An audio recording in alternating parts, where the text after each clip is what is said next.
Myślisz, że w anime widziałeś już wszystko? Magów, tytanów, podróże w czasie, a potem jakiś jeden wielki umysł wpadał na pomysł, którego nie da się normalnie wytłumaczyć. Na przykład anime o pieczeniu chleba, z pojedynkami, efektami specjalnymi i reakcjami, jakby bohaterowie mieli jakieś supermoce. Ale w zasadzie, to czemu nie? Jaki tate Japan? Legendarny strateg z dawnych Chin budzi się we współczesnym Tokio i zaczyna być menadżerem idolki. Niesamowita produkcja. Yaboy Kong Ming. Kobieta kałamarnica, która próbuje podbić świat, pracując w barze na plaży. Absolutne kino. Squid Girl. I jeden pomysł, który brzmi najbardziej nieprawdopodobnie i jest naprawdę niesamowitą produkcją. Pewnie już wiecie, o czym mówię. Dziewczyny konie, wyścigi, koncerty jak u idolek. Pomysł tak dziwny, że nigdy nie powinien powstać, ale to idealnie działa. Jest po prostu cudowne. Uma Musume, Pretty Derby.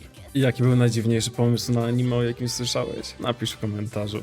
Cham cham, a chiki chiki pam pam, a chiki chiki cham cham, pa pa pa pa pa pa pa pa pa pa. Ech.